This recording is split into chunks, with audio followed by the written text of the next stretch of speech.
Welcome back to Nat and Q. Oh, should we be like, I'm Nat and I'm Q? No, that's always obvious I'm Nat. Alright. Is it obvious that she's Nat? Like, if you don't know her, is it obvious that she's Nat? I could be Nat. I could be like Nate. I could be Nathan. Before we forget, listen, make sure you guys like, comment, and subscribe. Like, subscribe to us. I know you're watching this and you're not subscribing. Why are you not subscribing? Go subscribe. Go subscribe. And subscribe or subscribe. Whatever it is, click that red button, subscribe. I'm talking to you over there. Stop the video, go subscribe. Subscribe. We have registry for our baby, so if you want to buy something from the baby, go click the registry below. Or if you're also pregnant and you're curious, like you don't know what's sent to your registry, because trust me, it took me like days, and I'm still adding and taking stuff off. Weeks. I'm still adding things and removing stuff from my registry. So if you're curious as to what we added, you can check it out just to see kind of what we decided to go with. Anyway, today we're back again with another video about our new journey. So we have been vlogging throughout the whole entire pregnancy. As soon as I found out that I was pregnant, I called my GP and I told them that I was pregnant. And since it was COVID and all of that, they didn't want me going into the office. They were only treating people that were like super sick.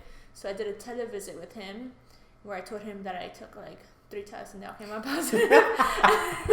And then he wanted to like run tests on me. So wait, do they ask you to like obviously we planned this, like we knew this is what we wanted and stuff like that. But let's say for example like it wasn't planned, right? So they do ask if it was planned. The OBGYN office asked me. Okay.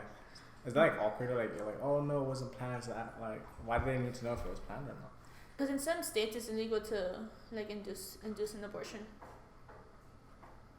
What do you mean? Like there's a thing called, actually I don't know the name, but I know that in some states if a woman miscarries like later on in the pregnancy and the doctor's suspicious, you can go to jail for that.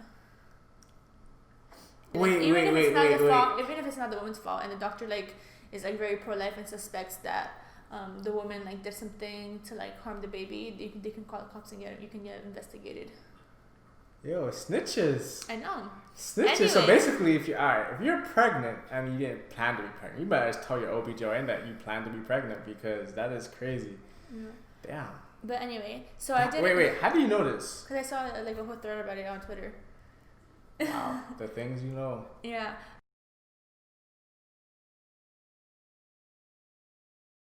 How do you get arrested for having a miscarriage? First of all, the doctor would report you to the police and the police would investigate and you would be charged. Unfortunately, this does happen in the United States. There have been over 700 women who have been investigated, detained, imprisoned simply for their pregnancy.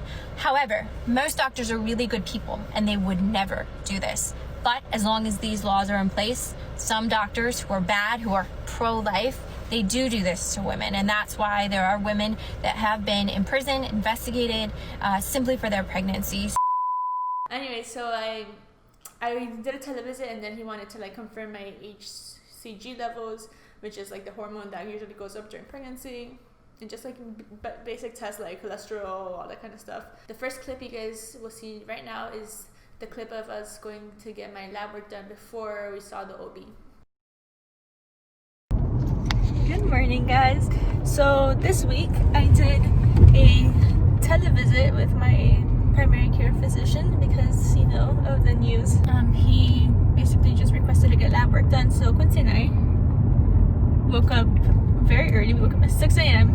to go get this lab work done because obviously he has to work later today, but also we want to be the first people there because of coronavirus. And obviously now that I'm pregnant, I am at higher risk. So we don't want to like come in contact with we don't want me to come in contact with like other people, especially at Quest Diagnostics where people are literally going there to get tested. So we checked in.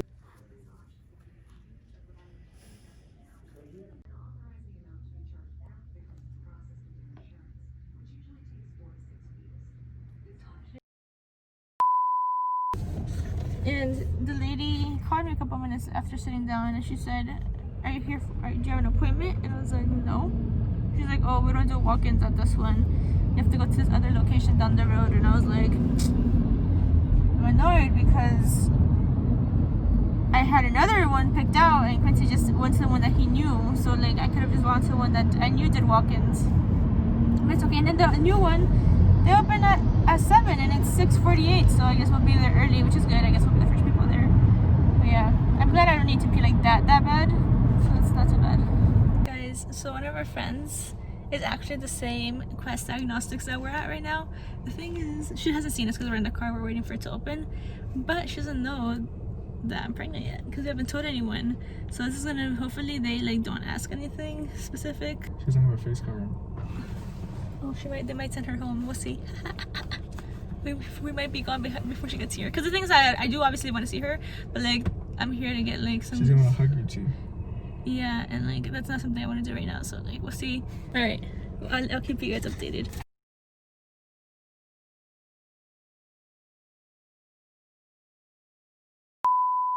Keep watching this video. We're gonna start secret clips of Zeus in our videos. If you want to see clips of Zeus, keep watching. You'll see Zeus at some point in our video. After I had the blood work and the doctor got the blood work results, he needed to refer me to an OBGYN. So once he did that, he referred me and I had my first appointment. I think it was like 7 or 8 weeks pregnant, according to my last period. I think it was 8.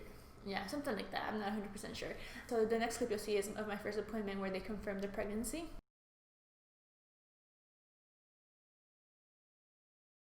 So today is a really big day for us. I'm sure by now you guys know that Nat and I are pregnant. But yeah, so today is our first visit to the OBGYN, but it's kind of crazy because it is still COVID-19. This place we're at just updated their policies, so essentially he can't come in there with me, unfortunately. So and I'm very sad about it.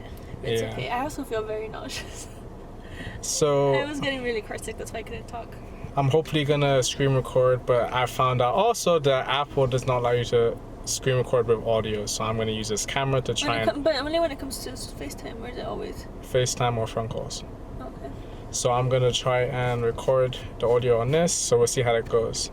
But you excited? How you feeling? I'm nervous. Get to see little Quincy Jr., whether it's boy or girl, it's so Quincy Jr. You look really good though, look at you. I'm so tired. But yeah, she has to put her mask on. We have like 4 masks and she wants to choose the one at least protected, but because it looks semi safe. Have you ever used this before? No. Why would I use the least protective one? But there's a whole bunch of pregnant people here too, obviously because it's a maternity thing, but yeah, not look in the camera, look at you. She all geared up. All this looks good. Let's take this right out for you, but that looks great. Awesome. Very happy with that. I love you, baby. Aww. Even if it's quite alright, I need you, baby. First pictures. How did it fit on you? No, you can't. It was on my stomach. It was even like vaginal. Just put something in there and that's it. Oh, was it on your stomach? No. Okay, cool. As you guys saw that clip and stuff like that, I'm interviewing her because, yeah, we didn't actually record this. So how did you feel when you first went into... I mean, like, I was very emotional kind of at the beginning because I remember getting a text message like to confirm my appointment, and then they said that I wasn't allowed to bring Quincy with me, and I just felt like kind of sad because obviously he is the baby's dad, and now I'm kind of used to it. Like, okay, I know I have to do this alone, but my first appointment, I was like, I can't believe I have to do this by myself. Like, it's the first time I'm going to see my baby or see the heartbeat or whatever. And like he can't even be there for that, and I just felt like that was really sad. Under normal circumstances, when you're pregnant, you're obviously allowed to bring your partner with you, so I always wanted him to be there, and I always felt more comfortable and like more at ease when he's there. Because if I give you that peace of mind. Peace of mind. I give you peace of mind. And I was nervous, obviously, because we hadn't confirmed anything. Like, we had got the blood work, but I didn't know, like, is everything, like, okay? All of that. So it's like the first appointment is very nerve-wracking because you haven't, like, seen it. You're just like, you know this information, but like it's not, like, it doesn't feel real. For me, my biggest fear, okay, she's pregnant, but is our baby okay? Like, is the baby healthy? Yeah. Does the baby have any deformities? Does it have any genetic abnormalities, yeah. you know? And that was like a fear for me. But yeah, so that's how I felt like going into the first appointment. And then like while I was there, it was cool because I got to FaceTime Quincy, so he still got to see it, but it was just like not the same thing, like FaceTime as him like actually being there. As far as like the actual ultrasound, they did like a vaginal ultrasound, and like that was like not painful at all. I've seen people like in videos say that like it was like the worst thing ever and it hurt so much. Obviously, like people have different pain tolerance or like different levels of like, I don't know. So like you've had a pap smear before. Did it feel like a pap smear or no? No, pap smear makes you cramp and stuff. Like when I remember when I got my pap smear this time, like this pregnancy, like it made me cramp and it made me bleed. It literally doesn't feel like anything. Like it feels like you just they put something in there and you can feel it, but it doesn't feel like there's no sensation attached to it for me.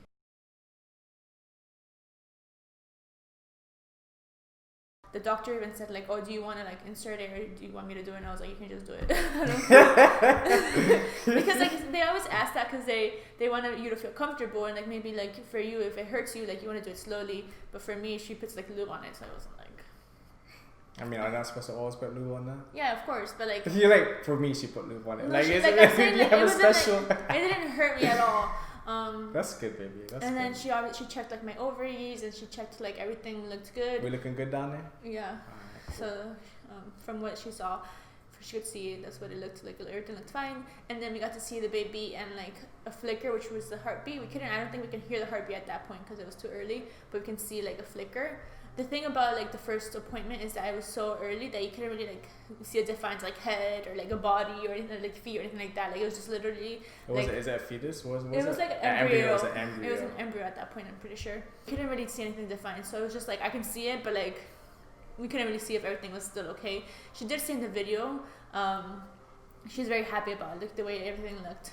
Anyway, that was our first couple doctor visits. We have many more videos that we will share with you guys. Thank you guys for watching. Make sure you like, comment, subscribe, and see you on our next video. Bye. Bye.